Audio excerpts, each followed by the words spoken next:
د ملکي خلکو کورونه چې لګېدلي دي لکه دغه چې تاسو ولیدل هغه هم تاسو لیدلی شئ چې هغه هم د چا کوټې لماستې دي چا تیرونه مات دي څوک خور کړه څوک ورور کړه څوک ماما کړه څوک سروک بسترې سامانونه خطاسې کسو بالکل خو بدبختانه به ووایو چې دا کور نن په دې حال باندې ده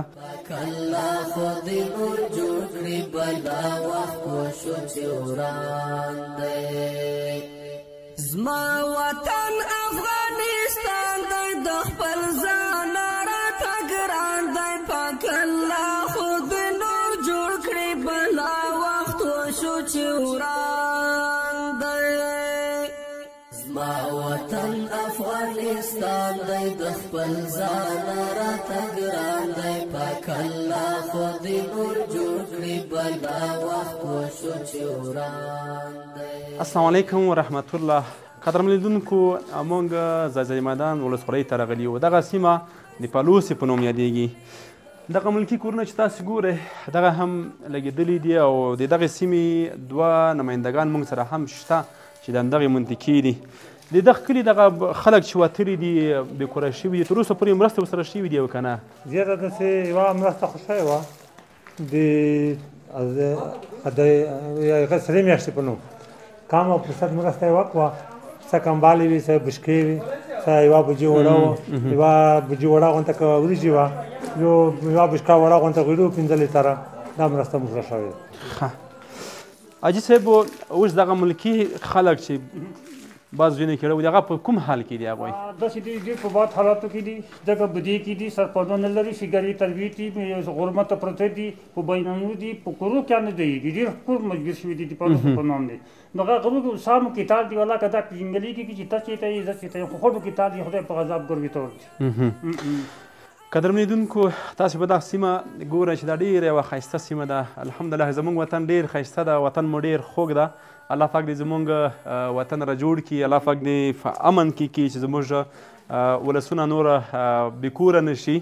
له تاسو نه هم هیله ده چې هغه ورونه چې له دغه ځای نه تللي دي بعضو ساحو ته تللي دي هغوی سره تاسې مرستې وکړئ ولې چې دغه کورونه همدلته پاتې شوي دي دوی هېڅ هم له ځان سره نه دي وړي هغوی د مرستې مستحق دي ولې چې موږ داسې مسلمانان باید په سخته ورځ کې یو بل مسلمان ته لاس ورکړو تر څو هغه راپورته کړو ځکه چې موږ خپل وطنداران دي او خپل خلک مو دي نن په ستونزو کې دي په مشکلاتو کې دي.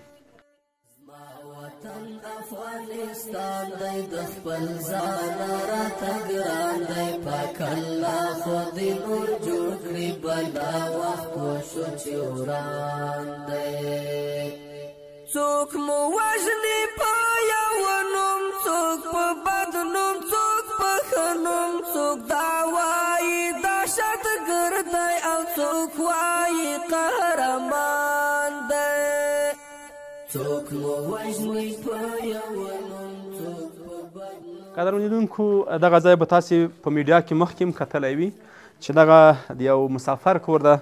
مسافر باندې زما ډېر زړه درد کوي ځکه چې مسافر پر دې وطن کې سختې خورۍ کوي او خپلې خولې تویوي په هغې باندې بیا هم داسې ښایسته کورونه او زموږ وطن ښایسته کوي د ده کور چې ښایسته ده دا زموږ په وطن کې د دې باندې زموږ وطن ښایسته ده خو بدبختانه به ووایو چې دا کور نن په دې حال باندې ده خو بیا به هم په دې حال هم شکر او الله دې نور خیر پېښوي په دې وطن کې چې نور دغسې جنګونه نه وي او دغسې ستونزې او مشکلات نه وي خو الله پاک دې زموږ په وطن باندې نور سړي اوبه تلې کړي چې هېڅ څوک د چا ګوته هم رنګ نه شي. انشاءالله موږ تر څنګ ولاړ یو د دغه ولسونو او خپل همکاري به ورسره کوو چې په هر رقم ته شرایط وي موږ به همکاري ورسره کوو چې دا وطن د موږ خپل وطن ده. حاجي صاحب سره بیا هم څو خبرې کوو دلته سره ولاړ ده. حاجي صاحب دا کومه سیمه ده چې موږ ولاړ یو؟ دغه د پالوسو سیمه ده سرحدي سیمه ده د میدان ولسوالۍ مربوطه د دغه کور یو داسې مسافر و چې ډېر کمونه د قطر ته لاړ وو سل 25 کاله یې تېر کړل په خپل عمر ته یې وګټلې دا کور یې ښایسته کړو دا یې د خجو نه وروسته دا خراب اوس دا غریب هلته مزدوري کوي دا بېرته بیا نوی سرم ترتیب کوي انشاءالله 25 کاله نور اخلي بس دا وطن ډېرو قربانۍ ته ضرورت لري د وطن لپاره به موږ نوره قربانۍ هم ورکوو نوره به هم ورکوو ځکه د خپل وطن نه به دفاع کوو دا د موږ وطن ده او د وطن مینه چې ده دا یوه ډېره عجوبه مینه ده هېڅ دا خو کور ده حتی زموږ دغسې ځوانان شته چې د وطن باندې خپل سر هم قربانوي. الله دې زموږ دغه ټولې قربانۍ قبولې او منظورې کړي. د دې وطن لپاره چې هر چا قرباني ورکړې وي الله دې ترنه قبوله او منظوره کړي. د دې عوضونه یوازې الله جل جلاله ورکولی شي، موږ او انسانان موږ نه شو ورکولی، خو نورې موږ دغه قربانۍ ورکوو. خو په سخته ورځ کې به انشاءالله موږ یو بل ته لاس ورکوو. هغه ورونه او خویندې چې له دغه ځای نه تللي دي یو بل ځای ته تللي دي، هلته یا سخته ګرمۍ کې دي یا نورو ستونزو کې دي، انشاءالله موږ به ورسره مرستې کوو او په هغه مؤسساتو باندې او خیریه بنسټونو باندې هم غږ کوو چې تاسې هم په دې سختو حالاتو کې د خپل ولس تر څنګ ودرېږئ، هغوی سره مرستې او کومکونه وکړئ او تر څو دوی احساس نه کړي چې دوی تنها دي، بلکې موږ داسې ټول ورسره یو دوی سره. 200 پلوس یې جوړ شوي دي. 200 کوره یو. دغه 200 کورونه چې اوس ټول دغه نه بېکوره شوي دي. ټول بېکوره شوي دي.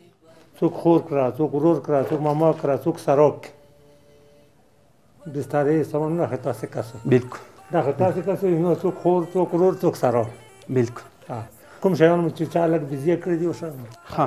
قدرمن لیدونکو، تاسې موږ سره په همدغه ویډیو کې هغه نور ځایونه هم لیدلی شئ. بعضې نور زموږ د ملکي خلکو کورونه چې لګېدلي دي لکه دغه چې تاسې ولیدلو هغه هم تاسې لیدلی شئ چې هغه هم د چا کوټې لماستې دي، چا تیرونه مات دي. د دې منطقې اکثره خلک چې دي ډېر بیچاره او غریب خلک دي. راځئ ورسره د کورونو په جوړولو کې مرسته وکړو، راځئ ورسره خوراکي موادو کې مرسته وکړو، راځئ دوی ته په دغه سختو حالاتو کې لاس ورکړو، ځکه بهترین او ښه مسلمان هغه دی چې یو بل مسلمان ته په سخته ورځ کې لاس ورکړي او راپورته یې کړي. نو دغه ورځې به تل نه وي په دې وطن باندې، حتما وختونه راځي، خو بد وختونه راځي، خو تل دغه ورځې نه وي. خو باید موږ تاسې مسلمانان باید په سخته ورځ کې یو بل ته لاس ورکړو سره. زما وطن افغانستان دی، د خپل ځان راته ګران دی، پاک الله خو دې نور جوړ کړي بلا وخت